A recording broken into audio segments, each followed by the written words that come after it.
Bonjour, je suis une femme d'une quarantaine d'années. Selon les attentes de la société, je devrais être mariée et avoir un enfant au collège.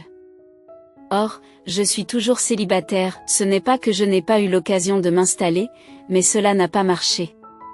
Chaque fois que j'ai trouvé un partenaire qui me convenait, certaines circonstances nous ont empêchés de nous marier, et lorsque ma vie professionnelle et personnelle était stable, je n'arrivais pas à trouver la bonne personne. Par conséquent, je suis restée célibataire pendant tout ce temps. Au milieu de la trentaine, mes proches ont commencé à me harceler au sujet de ma situation matrimoniale. Ils assistaient à des réunions de famille telles que des mariages ou des enterrements et en profitaient pour s'enquérir de mon mariage. Il s'agissait de membres de ma famille à qui je parlais rarement, mais qui ressentaient le besoin de me mettre la pression et de me dire que je deviendrais une vieille fille. Je me suis souvent demandé pourquoi ils s'intéressaient tant à ma vie privée, mais j'ai vite compris la raison. C'était à cause de mon jeune frère, qui s'est marié et est devenu père. Une fois qu'il a eu un fils, plus personne ne m'a dérangé. Tout le monde était trop préoccupé par mon neveu nouveau-né pour s'intéresser à mon propre mariage. C'était un soulagement, mais j'étais loin de me douter que cela allait créer un nouveau problème pour moi. Ma belle-sœur est tombée enceinte 5 mois seulement après son mariage avec mon frère, ce qui signifie qu'elle était déjà enceinte avant le mariage. Comme elle est plutôt mince, sa grossesse n'était pas évidente pendant la cérémonie de mariage. Cependant, ils ont choisi de garder le secret et de célébrer le mariage. Lorsque ma mère l'a appris, elle leur a reproché d'avoir caché la vérité. J'ignorais complètement que ma belle-sœur était enceinte et j'avais promis de l'aider à garder l'enfant une fois qu'il serait né. Or, ma mère me suggérait d'utiliser le babysitting comme excuse pour éviter de travailler à la salle de sport de mon amie. Naturellement, j'étais inquiète. J'avais déjà reçu et dépensé 3 mois de salaire dans l'espoir de rattraper le retard dans le paiement de nos cotisations. Je n'avais aucun moyen de savoir que le bébé arriverait prématurément. Ma mère regrettait d'avoir promis de faire du babysitting sans en mesurer les conséquences. En tant que femme célibataire et sans enfant, comment pourrais-je m'occuper d'un nouveau-né ?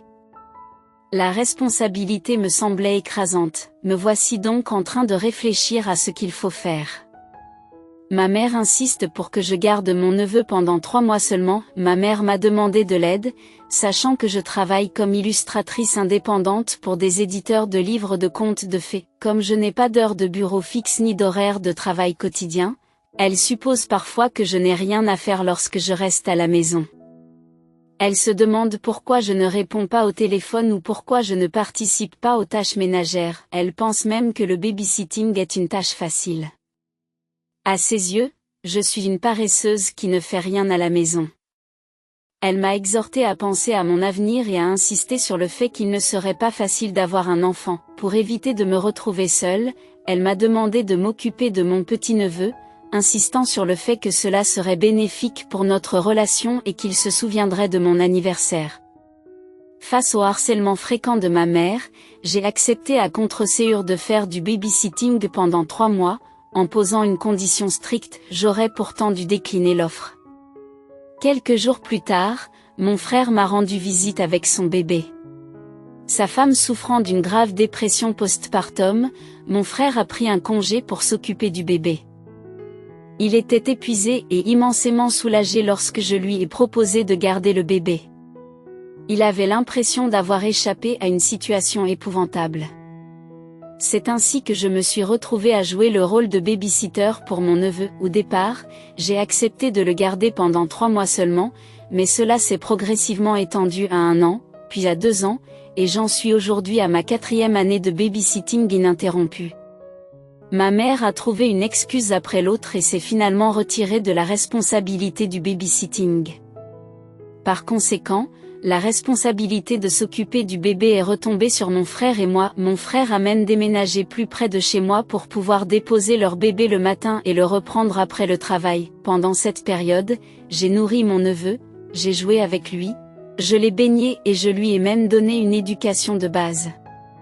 Au début, c'était difficile et j'ai commis de nombreuses erreurs en apprenant à m'occuper d'un bébé. J'ai commencé à lire des livres sur les soins au bébé et j'ai cherché des conseils auprès de sources fiables. Malgré les difficultés initiales, j'ai progressivement pris confiance en moi et développé les compétences nécessaires pour élever un enfant. S'occuper de mon petit-neveu était une tâche assez exigeante. Je devais le nourrir au lait maternisé, lui faire son repas, changer ses couches, lui donner son bain et l'endormir. Cela me prenait beaucoup de temps et je me réveillais souvent au milieu de la nuit. Les pleurs incessants de mon neveu faisaient apparaître des cernes sous mes yeux, et je n'aspirais qu'à un sommeil profond, même si ce n'était que pour 1 heure. Le pire, c'est que ce cycle de soins semblait sans fin, contrairement à d'autres tâches qui finissent par s'achever. Avec les soins au bébé, il n'y a pas de pause, pas d'interruption jusqu'à ce que l'enfant grandisse. Cela peut vous rendre fou, à moins d'en avoir fait l'expérience. Il est impossible de comprendre le poids que cela représente pour vous. Ce n'est que maintenant, après l'avoir vécu, que j'apprécie vraiment l'incroyable force des mères. Pendant 1 an, je me suis occupée seule de mon petit-neveu jusqu'à ce que la dépression de ma belle-sœur s'améliore et que nous puissions partager les responsabilités. Cependant, ma belle-sœur a fini par reprendre le travail et j'ai continué à faire du babysitting, mais aujourd'hui, je me sens comme au paradis par rapport à l'époque où je devais tout faire toute seule. Je n'ai plus qu'à m'occuper de lui jusqu'à ce que ma belle-sœur termine son travail, et j'ai même des week-ends libres. Je ne m'attendais pas à ce que le babysitting me demande autant d'efforts, pas plus qu'à l'époque où j'étais à l'école. Certains amis pensent que je suis folle de consacrer autant de temps à garder l'enfant de quelqu'un d'autre. Je comprends leur point de vue, car il n'y a souvent aucune reconnaissance ou gratitude pour le babysitting. Un incident particulier m'a profondément marqué. Mon neveu venait de commencer à marcher et explorait tous les coins de la maison. Malheureusement, il a trébuché et s'est cogné le front sur le coin d'une table, ce qui l'a fait saigner. Lorsque mon frère est venu le chercher, il était furieux contre moi. Cela m'a fait mal au cœur de voir mon neveu blessé, mais entendre les mots de colère de mon jeune frère m'a fait encore plus mal. Ce soir-là, je n'ai pas pu m'empêcher de verser des larmes. Je trouvais injuste d'être traitée de la sorte alors que je faisais de mon mieux pour les aider. Je ressentais une immense anxiété chaque fois que mon neveu tombait malade ou attrapait un rhume, comme si c'était de ma faute, et je devenais nerveuse en présence de mon frère et de ma belle-sœur. Malgré ces moments difficiles, j'ai continué à faire du babysitting parce que j'adore mon neveu. Il fait désormais partie intégrante de ma vie et je ne peux pas m'imaginer sans lui. J'en suis même arrivée à un point où j'étais prête à sacrifier ma propre vie pour lui, étant donné qu'il s'agissait de ma première expérience en matière de babysitting. L'élever m'a fait pleurer un nombre incalculable de fois. Je me demandais constamment si je faisais tout ce qu'il fallait, craignant que mes actions n'aient un impact négatif sur lui. J'ai commencé à scruter mes moindres habitudes, de l'alimentation à l'élocution, pour m'assurer que je n'avais pas d'influence néfaste, car les enfants ont tendance à imiter rapidement les adultes. Un jour, alors que je m'occupais de lui, j'ai eu une prise de conscience. Alors que je gardais mon neveu, un incident important s'est produit. Je cherchais un livre de contes de fées à lui lire quand soudain une idée m'est venue. J'ai décidé de créer mon propre livre de contes à partir de rien. J'ai écrit et façonné un magnifique livre de contes de mes propres mains. Lorsque mon éditrice m'a rendu visite, elle a remarqué ma création et m'a proposé un contrat pour une série de 3 livres. C'était une offre incroyablement alléchante, car jusqu'alors, je n'avais illustré que des livres pour d'autres personnes. En signant le contrat, je pouvais enfin publier un livre en mon nom propre. Sans hésiter, j'ai accepté et signé le contrat. Malheureusement, le délai pour l'édition et l'illustration des livres était assez court et, en plus, je devais encore m'occuper de mon neveu. J'ai appelé ma belle-sœur et lui ai expliqué ma situation. Je lui ai dit que je ne pourrais pas faire de babysitting pendant environ 3 mois. À ma grande surprise, sa réaction a été loin d'être compréhensive. Elle s'est exclamée: « Comment as-tu pu me faire ça? Lorsque quelqu'un quitte son emploi, il donne un préavis d'au moins 1 mois. Es-tu en train de me dire que tu ne peux pas faire de babysitting à partir de la semaine prochaine? Qu'est-ce que je suis censée faire? Je n'aime pas dire ça.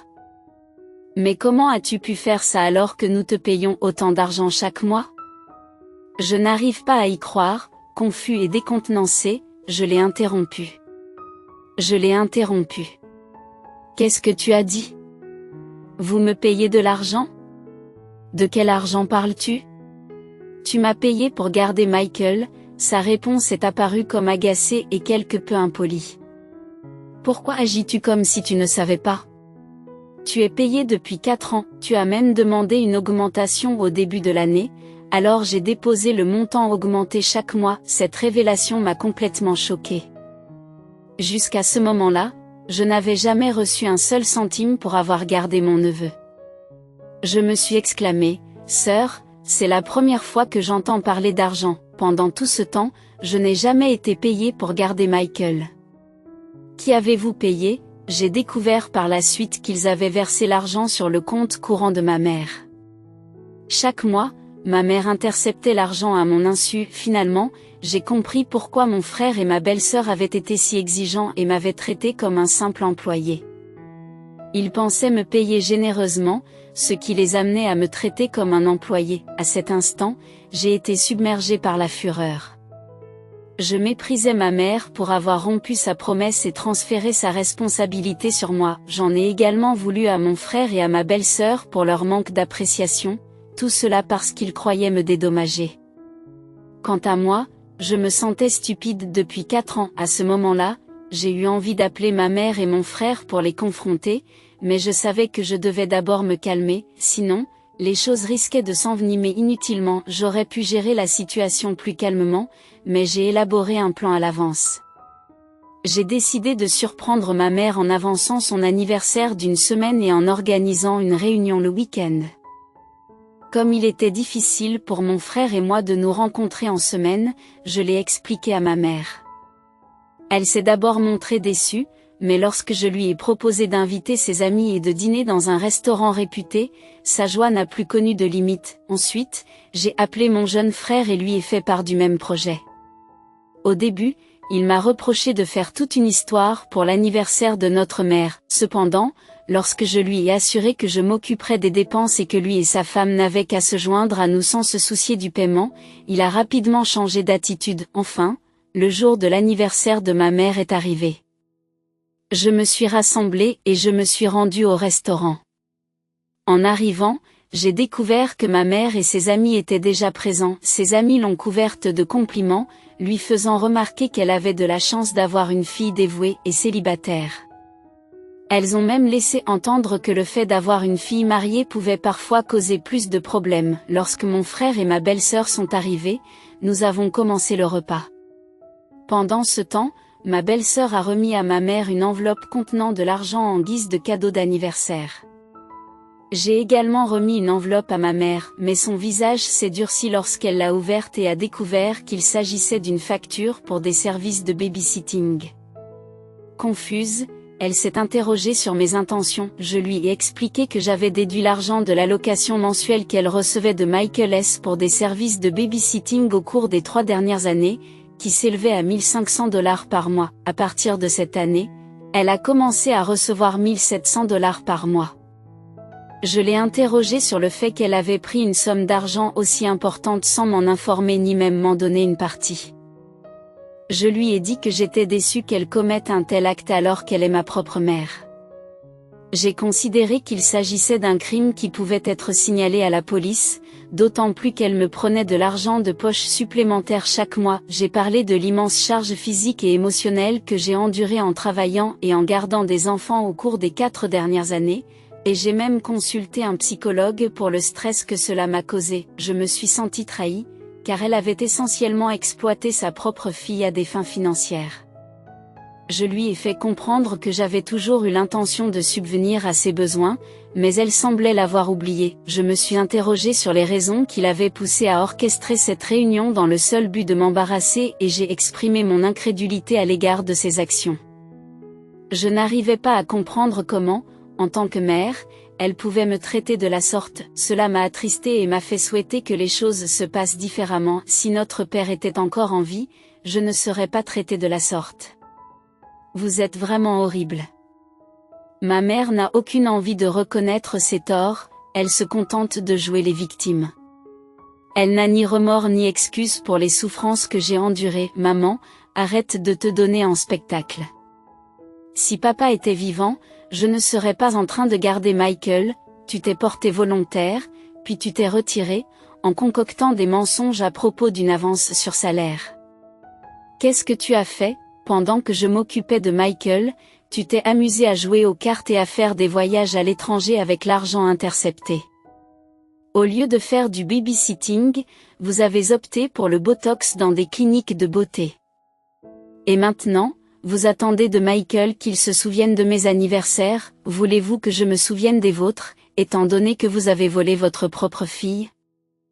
Ma mère est restée silencieuse, la culpabilité évidente. Lorsque mon frère cadet s'est interrogé sur ses excès, maman a simplement soupiré, et il l'a défendu sur ses dépenses d'anniversaire.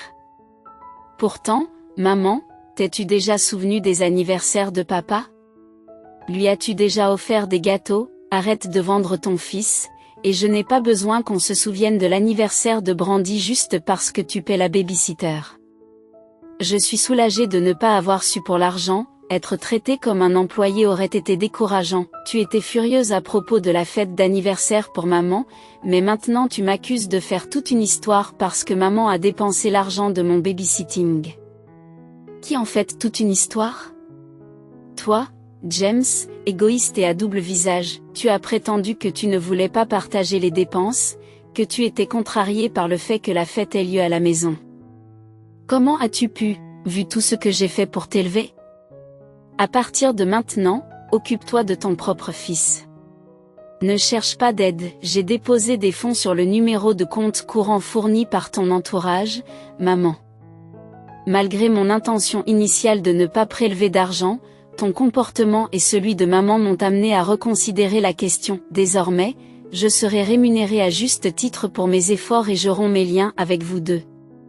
Ne m'appelez plus maman et n'essayez plus de me contacter, même en cas d'enterrement, je n'y assisterai pas et vous pouvez couvrir les frais vous-même, considérez cela comme les intérêts que vous me devez. À la suite de cet incident, j'ai complètement coupé les ponts avec ma famille. Si ma mère et mon jeune frère ne me manquent pas, je me languis de mon neveu à chaque seconde. Le jour où j'ai emballé les affaires de Michael et les ai envoyées à mes frères, les larmes ont coulé. Pour y faire face, je me suis plongée dans le travail, j'ai expédié ces affaires par UPS et j'ai essayé d'oublier. Un livre d'histoire relatant les souvenirs de mon neveu est sur le point d'être publié sous mon nom. Même s'il est peu probable que Michael se souvienne du temps passé ensemble, je chérirai ses souvenirs dans mon cœur. Peut-être qu'un jour, le destin nous réunira. Partager mon histoire m'a allégé le cœur, et j'apprécie votre oreille attentive. En souhaitant à tous une bonne santé, vos encouragements et vos commentaires avisés dans la section ci-dessous sont immensément précieux. Aimer et s'abonner me soutiendrait grandement, je vous souhaite une excellente journée.